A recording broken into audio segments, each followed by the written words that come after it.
Okay, so we're not doing Mario Party 2 yet.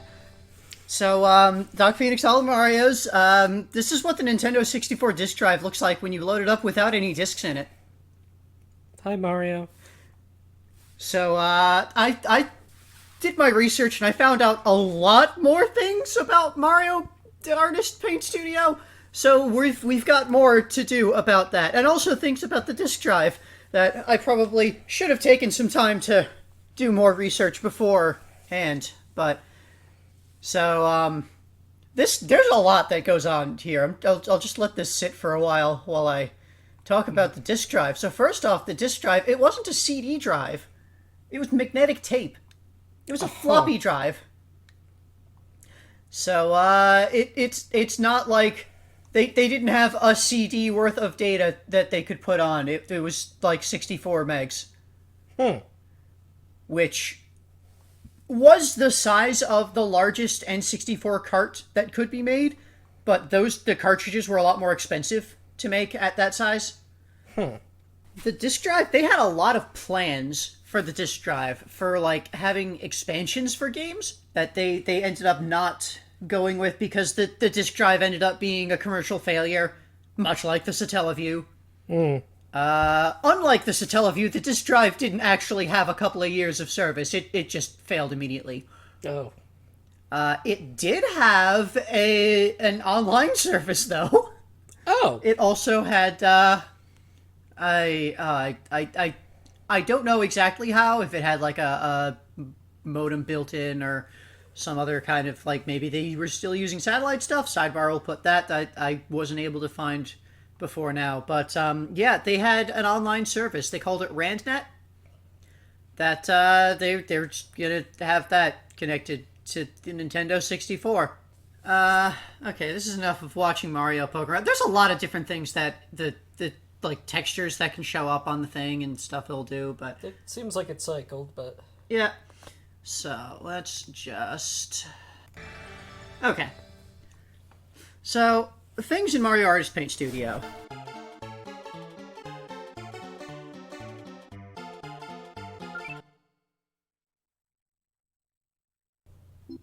Now, first off, the Nintendo 64 had a mouse.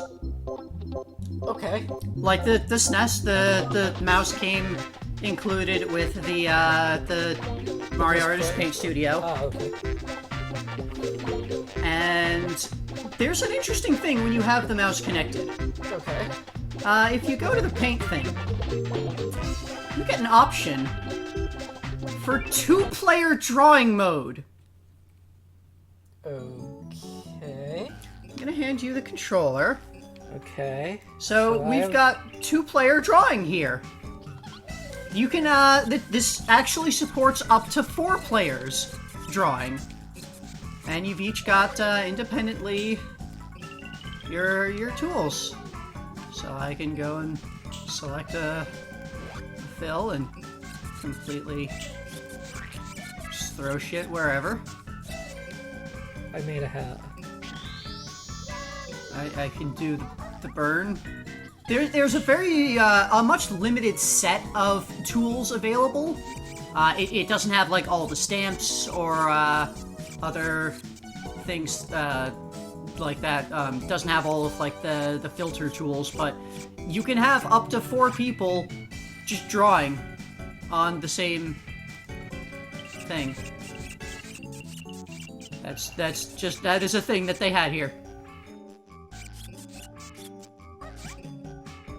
Seem to have made some kind of fire-breathing hat man? Yes, I guess so. Look, it's not easy drawing on a controller. So, yeah, that's, multiplayer drawing mode. It's a thing. I think that's probably enough poking this.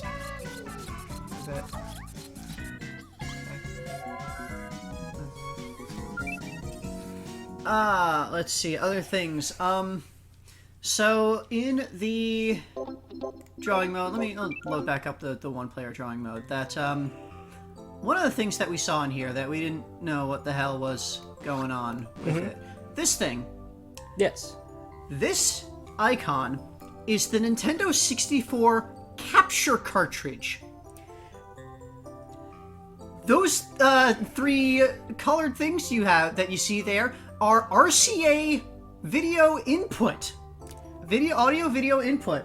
Ah. That it's a Nintendo 64 cartridge that can just accept composite video from any RCA cables. And you can have it import into Mario Artist Paint Studio. So you can import, say, VHS tapes. Yeah, you hook them up through your VCR, you get the video out from there. You could connect it to another N64. You could have one N64 with a game in it, connected to this capture cartridge, plugged into another N64 with the disk drive and Mario Artist Paint Studio, and you can capture footage from your N64 game to import into Mario Artist Paint Studio. That seems decadent. Yeah! Yeah, it does! This is the Game Boy camera, as I mentioned the other time. That's normal. But in the data stuff, I was a little wrong, as I said, with it wasn't CDs, it was magnetic tape, and you could save to the magnetic tape in the way that you could save to a cartridge, because it's basically a floppy disk. This icon here, this is what the tapes looked like. They were kind of like rectangular things. They looked a lot like N64 cartridges, honestly. But it was a gray rectangle that had magnetic tape in it. Sort of like a cassette tape. That would slot into the disk drive. So, yeah, that you kind of see before he starts running on this wheel, little loady guy. And then there's something more in the 3D world. Right. To check out. So, we saw that you can go and move around in the environment and like go take pictures of things. Yes. So let's just do something here real quick. Just kind of do a little swim around and like, oh look, there's some kind of manta ray over there. It's metal-ish or black. Let's zoom in and get a picture of it. Oh, that picture wasn't quite good enough. Okay. Let's try and get a better shot. No, that's still not good enough. Probably I'm a little too far away. All right, let's try getting a little closer. Basically, it has kind of like a Pokemon Snap sort of thing. Uh-huh. Where, like, as you could see there, it's like it kind of recognizes things that you photograph, and you want to try to photograph things. If I can catch up to this, it's a bit hard with the swimming.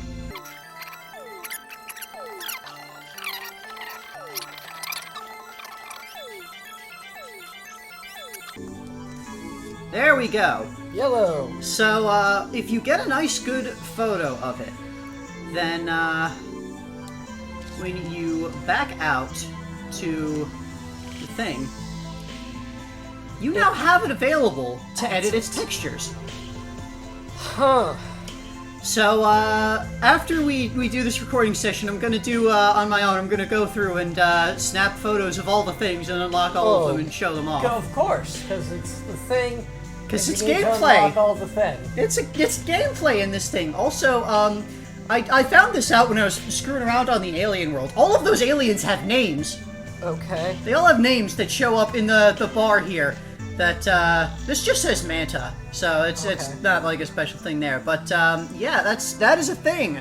That there's gameplay in this thing. In this paint studio.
let's see. There was originally supposed to be a 3D version of the Gnat Attack game that we had in Mario Paint original. Yes. They had that in like demos originally, but they wound up scrapping it. They I guess couldn't finish it or something. But yeah, there was a lot of plans with the disk drive. Donkey Kong 64 was originally going to be on the disk drive. Probably should have been. But Would have saved the disk drive and maybe saved Donkey Kong 64. yeah, they would have had additional memory to do things with. They could have made the game even bigger. And leak even more. Well, it wouldn't have given it more RAM. Yeah. So, like, unless they were doing a lot of weird read-write active memory stuff on the disc, but that's bad to do with magnetic tape. Anyway, yeah, so we're gonna see all of the different things in a moment when I do the recording of that, and then, yeah, that's the extra things of Mario Artist Paint Studio that I wanted to bring up and say. This is ridiculous. It's awe-inspiring. Yeah! So, tomorrow, actually tomorrow, Mario Party 2. Tune in for that. It's better than Mario Party 1. It'll be a blast.